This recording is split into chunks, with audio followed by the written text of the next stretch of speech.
धारयति इति धर्म धारणात् धर्म मिथ्याहु धर्म धारयति प्रजा यस्या धारणा संयुक्त स धर्म इति निश्चय। नमस्कार मित्रों, कैसे हैं आप लोग? उम्मीद करता हूं आप सब अच्छे होंगे। मैं हूं आपका मित्र द लॉजिकल स्टोरी टेलर। पिछले वीडियो में हमने देखा था कि कैसे पांडव अपने आखिरी वर्ष जो अज्ञातवास था उसमें वो विराट नरेश के नगर में अलग अलग सेवा पे निवृत्त हो जाते हैं। हमने ये भी समझा था कि कैसे कीचक मालिनी अर्थात द्रौपदी पे आसक्त हो जाता है और द्रौपदी से समागम का प्रस्ताव रखता है, जिसको द्रौपदी बड़े ही शांत और सीधे स्वर में मना कर देती है। अगर आपने पिछला वीडियो नहीं देखा है तो ऊपर दिए हुए लिंक पर क्लिक करके देख सकते हैं। द्रौपदी के मना करने के बाद कीचक और भी ज्यादा काम से वशीभूत हो जाता है और अपनी बहन महारानी सुदेशना के पास जाता है। सुदेशना से वो बार बार कहता है कि अगर उसने कुछ ऐसा उपाय नहीं किया जिससे मालिनी उसको स्वीकार कर ले तो वो अपना प्राण त्याग देगा। सुदेशना उसे समझाती है कि मालिनी उसके संरक्षण में है और उसे ऐसा नहीं करना चाहिए। सुदेशना कीचक को उसके 5 गंधर्व पतियों के बारे में भी बताती है, लेकिन कीचक उसकी एक नहीं सुनता है। अंत में सुदेशना भ्रातृ प्रेम में आकर उसकी बात मान जाती है और कहती है कि मैं एक किसी दिन मालिनी को तेरे कक्ष में सुरा लाने के लिए तेरे पास भेजूंगी। जब वो जाए तो दासियों की नजर से दूर एकांत में उसको समझाने बुझाने का प्रयत्न करना, कदाचित वो तेरा प्रस्ताव मान जाए। अब ये कितनी इंटरेस्टिंग बात है कि इस पूरे महाभारत की कहानी में द्रौपदी का यहाँ पे दूसरी बार अपमान होगा और वो सिर्फ इसलिए होगा क्योंकि जो अपमान करता है उसको कोई इतना अधिक प्रेम या मोह करता था कि वो उसको सही चीज के लिए समझा नहीं पाता है। खैर, कुछ दिन के उपरांत सुदेशना मालिनी को एक पात्र देकर कहती है कि कीचक के घर चली जाओ और वहां से सुरा लेकर आओ। मालिनी कहती है कि महारानी, आप जानती हैं वो दुष्ट मुझे कितनी गंदी नजर से देखता है। मैं आपके पास शरण लेने से पहले ही ये शर्त रख दी थी कि मैं ऐसा काम नहीं करूंगी जिससे मेरे सतीत्व को आंच आए। सुदेशना मालिनी को बार बार विरोध करने पर भी ये कह के भेज देती है कि मैं कीचक से बात की है और वो तुम्हारा अपमान नहीं करेगा। मालिनी बिना मन के रोती बिलखती हुई कीचक के महल में चली जाती है। मालिनी रोती बिलखती हुई कीचक के महल में चली जाती है। वहां पहुंचते ही कीचक जबरदस्ती उसका दाहिना हाथ पकड़ के उसके साथ निंदनीय कार्य की चेष्टा करने लगता है। मालिनी ने जैसे तैसे खुद को वहां से बचाया और जोर से कीचक को धक्का दिया, जिससे कि कीचक धरती पर जा गिरता है। उस अधर्मी के सर पर मृत्यु तांडव कर रही थी, परंतु उसको यह भान ही नहीं था। सचमुच, जब नाश मनुष्य पर छाता है, पहले विवेक मर जाता है। मालिनी खुद की रक्षा हेतु राजमहल में भागती है, जहां पे राजा विराट सहित युधिष्ठिर और भीमसेन भी बैठे हुए थे। कीचक ने मालिनी का पीछा किया और जोर से मालिनी को लात मारी। उस लात की चोट से मालिनी के मुख से रक्त की धारा बहने लगती है। यह देखते ही युधिष्ठिर और भीम को अत्यंत क्रोध आता है। भीम तुरंत हाथ मसलने लगते हैं। युधिष्ठिर ये भाप जाते हैं और भीमसेन को रोक देते हैं और रसोई में भेज देते हैं लकड़ी काटने के लिए। द्रौपदी का ये तीसरी बार इतना बड़ा अपमान हुआ था।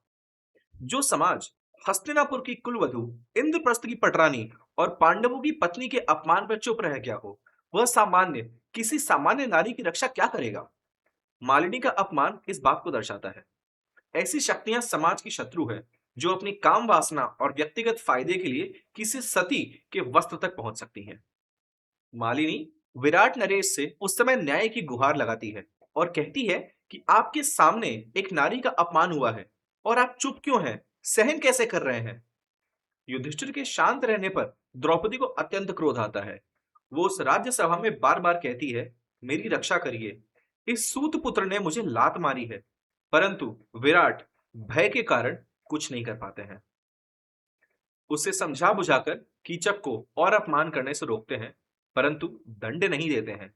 विराट के पूछने पर द्रौपदी पूरी व्यथा सुनाती है, जिस पे सारे सभागण द्रौपदी की भूरी भूरी प्रशंसा और कीचक को धिक्कारने लगते हैं। युधिष्ठिर को अत्यंत क्रोध आता है, परंतु खुद को संयम में बांधकर फिर खड़े होते हैं और मालिनी से कहते हैं, हे सैरेंद्री, तू महारानी के महल में जा और रक्त साफ करके दवा लगवा। तेरे गंधर्व पति अभी कदाचित क्रोध करने का अवसर नहीं देखते। उचित समय आने पर तुझे अवश्य न्याय मिलेगा। जिसने तेरा अपकार किया है उसका वध अवश्य होगा। युधिष्ठिर इस बात की ओर संकेत कर रहे हैं कि कीचक को अगर अभी मार दिया तो उन लोगों का भेद खुल जाएगा और वो पहचान लिए जाएंगे, जिसके बाद उन्हें 12 वर्ष का वनवास और 13 वर्ष का अज्ञातवास फिर झेलना होगा। द्रौपदी ये संकेत समझ के शांत हो जाती है और रोती हुई चुपचाप चली जाती है। सुदेशना के महल में जाके मालिनी सब कुछ सुदेशना को बताती है, जिस पर सुदेशना कहती है, उस नीच का ये दुस्साहस तो अभी बोल, मैं उससे मरवा दूंगी। मालिनी कहती है, इसकी कोई आवश्यकता नहीं है महारानी, उसकी जीवन अवधि वैसे भी पूर्ण हो चली है। महारानी, उसके जीते जी अब उसका श्राद्ध कर लो, मेरे पति उसका वध अवश्य कर देंगे। इसके बाद कीचक के जन्म की कथा आती है, जिसमें यह बताया गया है कि कीचक कैकेय नामक एक राजा का पुत्र था, जिसकी माता एक ब्राह्मण थी। महाभारत काल में क्षत्रिय पिता और ब्राह्मण माता से जो पुत्र होता था उसको सूत कहते थे, वही सूत जाति होती थी। खैर, इसके बाद रात्रि में द्रौपदी भीमसेन के पास जाती है और उसके समक्ष अपना दुख प्रकट करती है। भीम वैसे ही उसके अपमान के बाद अत्यंत क्रोधित और दुखी रहते हैं। वह द्रौपदी से कहते हैं कि तुम्हारे अपमान को न्याय अवश्य मिलेगा द्रौपदी। जिसके पश्चात वो दोनों कीचक को मारने की योजना बनाते हैं। भीम कहते हैं कि तुम कीचक से एकांत में मिलो और बोलो कि तुम उसके साथ रमण करने के लिए प्रस्तुत हो, परंतु तुम्हें भय है कि कहीं गंधर्वों को पता न चल जाए, इसलिए तुम उसको रात्रि में नृत्यशाला में आने को बोल दो। मैं वहीं पे छुप के पहले से रहूंगा और उसी जगह मैं उस दुष्ट नीच का अंत कर दूंगा। इससे हमारा भेद भी नहीं खुलेगा और तुम्हें न्याय भी मिल जाएगा। द्रौपदी मान जाती है। अगले दिन कीचक मालिनी से मिलता है और कहता है कि तुम्हारा पाला मुझ जैसे महावीर से पड़ा है, ऐसे मुझसे बच नहीं पाओगी। विराट सिर्फ कहने के लिए मत्स्य देश का राजा है, असली राजा तो मैं हूं, क्योंकि मेरे ही पास उसकी सारी सेना है और मैं ही उसकी सेना का प्रमुख। इस पर मालिनी कीचक से कहती है, मैं तुम्हारे अधीन होने के लिए तैयार हूं, परंतु ऐसे नहीं, मैं अपवाद से डरती हूं, इसलिए रात्रि के समय तुम नृत्यशाला में आना और किसी को भी नहीं पता चलना चाहिए। कीचक काम में अंधा होकर अपने मृत्यु को देख नहीं पाता और मान जाता है। रात में कीचक नृत्यशाला में पहुंचता है, परंतु नशे के आवेश में भीम और द्रौपदी में अंतर ही नहीं कर पाता। कीचक भीम के पास पहुंच के उसको पकड़ने की कोशिश करता है, परंतु भीम उससे तुरंत बोलते हैं, जरा ठहर वहां पे। ऐसा कहकर महाबली भीमसेन ने उसके पुष्पहार विभूषित कीचक के केश पकड़ लिए। कीचक भी बलवानों में श्रेष्ठ था। सिर के बाल पकड़ लिए जाने पर उसने बलपूर्वक झटका देकर उन्हें छुड़ा लिया और बड़ी फुर्ती से पांडुनंदन भीम को दोनों भुजाओं में भर लिया। तदंतर क्रोध में भरे हुए उन दोनों पुरुष सिंहों में मल्ल युद्ध आरंभ हो गया, मानो वसंत ऋतु में हथनी के लिए दो बलवान गजराज एक दूसरे से जूझ रहे हो। एक ओर कीचकों का प्रधान कीचक था और दूसरी ओर मनुष्यों में श्रेष्ठ भीमसेन। जैसे पूर्व काल में कपि श्रेष्ठ वाली और सुग्रीव दोनों भाइयों में घोर युद्ध हुआ था, वैसे ही इन दोनों में भी युद्ध होने लगा। दोनों एक दूसरे पे कुपित थे और परस्पर विजय पाने की इच्छा से लड़ रहे थे। सूतपुत्र और पांडुनंदन दोनों बल से उन्मत्त हो रहे थे।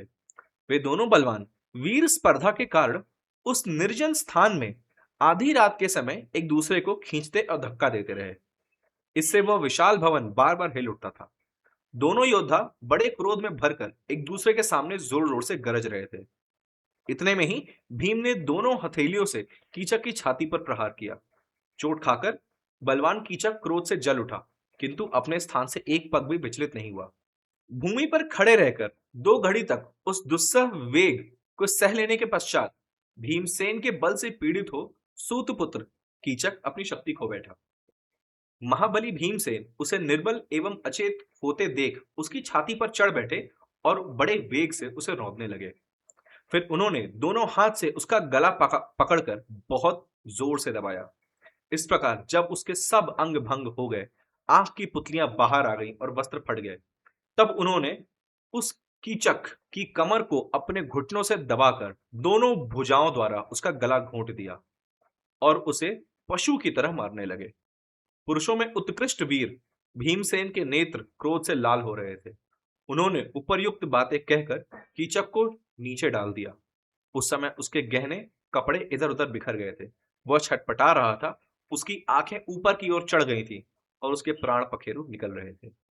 भीम ने कीचक के हाथ, पैर, सिर, गर्दन आदि सब अंगों को धड़ में घुसा दिया और फिर इस तरह द्रौपदी के अपमान को न्याय मिला और कीचक का वध हो गया।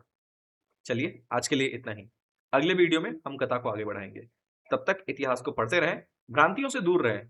कोई भी संशय हो तो मुझसे अवश्य पूछें, मैं उसको समाप्त करने का प्रयत्न अवश्य करूंगा। धर्मो एव हतो हन्ति, धर्मो रक्षिति रक्षितः।